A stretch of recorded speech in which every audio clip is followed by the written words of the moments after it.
दिल्ली के जंतर मंतर पर प्रोटेस्ट खत्म होने के बाद अब कॉकरोच जनता पार्टी की आगे की क्या है प्लानिंग। इसको लेकर सीजेपी के फाउंडर अभिजीत दीपके ने बड़ा बयान दिया। उनका कहना है कि आगे की प्लानिंग का वो जल्द ही खुलासा करेंगे। इसके साथ ही पंजाब में हुए पेपर लीक के मुद्दे पर भी जल्द कोई बड़ा फैसला होगा। रविवार को अभिजीत दीपके ने वरिष्ठ वकील कपिल सिब्बल से मुलाकात की। कॉकरोच जनता पार्टी के नेतृत्व में नीट परीक्षा पेपर लीक और कई छात्रों की आत्महत्याओं के विरोध में 1 महीने से ज्यादा वक्त तक धरना प्रदर्शन चलने के बाद केंद्र सरकार ने प्रदर्शनकारियों की सभी शर्तों को माना, जिसके बाद जंतर मंतर पर 36 दिनों से जारी प्रदर्शन खत्म हुआ। तो अब आगे की रणनीति सीजेपी की क्या होगी, कॉकरोच जनता पार्टी आगे क्या करने वाली है, इसे लेकर के जो सीजेपी के फाउंडर हैं अभिजीत दीपके, उनकी तरफ से कहा गया कि वो जल्द ही इसके बारे में बताएंगे। पंजाब में जो पेपर लीक हुआ उस मुद्दे पर भी कुछ प्लान किया जा रहा है, उस मामले में भी कोई कदम सीजेपी की तरफ से उठाया जा सकता है। इस बीच अभिजीत दीपके ने वरिष्ठ वकील कपिल सिब्बल से मुलाकात की है।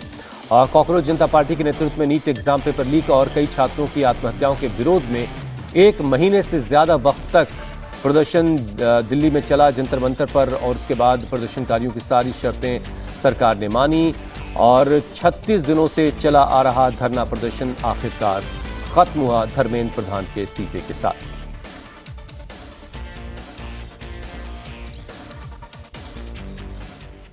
आगे की रणनीति हम बताएंगे, जल्दी बताएंगे। कल ही तो खत्म हुआ है, थोड़ा तो हमें टाइम दे दीजिए। बिल्कुल सर। यस। और पंजाब पेपर लीक को लेकर कुछ कहेंगे सर? उस पर भी करेंगे, हम बोलेंगे, हम उसी के पर प्लानिंग कर रहे हैं अभी। और चलिए, आगे कुछ सरकार से कुछ आपकी बातचीत रही है आगे के लिए, मतलब जो केसेस हो रहे हैं उस पर बातचीत चल रही है। किसी भी जो भी स्टूडेंट है किसी पर भी केस नहीं लगनी चाहिए।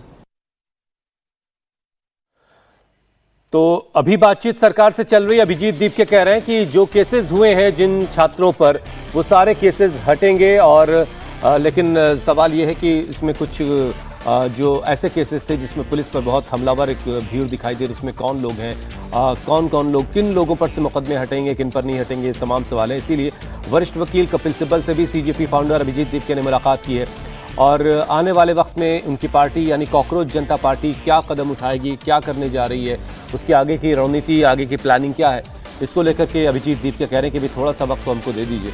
अभी तो आंदोलन हमने ख़त्म किया, 36 दिनों से जो आंदोलन चल रहा था, और हम थोड़े वक्त के बाद अपनी रणनीति के बारे में बताएंगे। लेकिन जिस तरीके से ये आंदोलन हुआ और जब पार्लियामेंट सेशन शुरू हुआ उसके बाद से ये आंदोलन के बारे में और ज़्यादा लोगों को खबर मिली, और उसके बाद फिर 36 दिनों के बाद ये आंदोलन ख़त्म हुआ। सरकार ने प्रदर्शनकारियों की सारी मांगों को मान लिया और उसके बाद जाकर के आंदोलन ख़त्म हुआ है।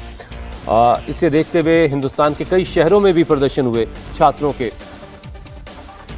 और अब सीजेपी के जो फाउंडर हैं वो आगे की रणनीति पर काम कर रहे हैं कि आगे कैसे वो अपनी पार्टी को आगे कैसे बढ़ाएंगे, आगे उनकी क्या रणनीति होगी। हालांकि पहले कहा जा चुका है कि वो अकाउंटेबिलिटी पर उनका काम रहेगा, कि जहां भी जिस तरह की जिम्मेदारी सरकार के जिस मंत्री की सरकार की होगी, अगर वो जिम्मेदारी तय नहीं की जाएगी, वो अकाउंटेबिलिटी अपनी फुलफिल नहीं कर पाएंगे, तो उनके खिलाफ वो धरना प्रदर्शन का रास्ता अख्तियार करेंगे। बड़े आंदोलन की बात भी कही गई है। पंजाब में पेपर लीक के मुद्दे पर आम आदमी पार्टी के नेता मनीष सिसोदिया ने कहा है कि बीजेपी और कांग्रेस का प्रोपेगेंडा है। मनीष सिसोदिया ने दावा किया कि पिछले 4.5 साल में पंजाब में एक भी पेपर लीक नहीं हुआ है। ये काफ़ी कांग्रेस और बीजेपी की तरफ से र्यूमर फैलाया जा रहा है। उनकी पेड ट्रोल्स जो है सोशल मीडिया पे लिखते जा रहे हैं कि जी पंजाब में पेपर लीक हो गया, पंजाब में पेपर लीक हो गया। मैं कांग्रेस बीजेपी को कहना चाहता हूँ, झूठ फैलाना बंद करो। तुम्हारे झूठ के सहारे ही जनता ने तुम्हारी ये स्थिति कर दी है कि एक को कोई पूछता नहीं, दूसरे के शिक्षा मंत्री को रिजाइन करना पड़ रहा है। केवल और केवल झूठ फैलाते हैं, केवल और केवल जुमले फैलाते हैं। मुझे दुख होता है देख के कि ये कभी सच भी बोल लिया करें। पंजाब में कोई पेपर लीक नहीं हुआ।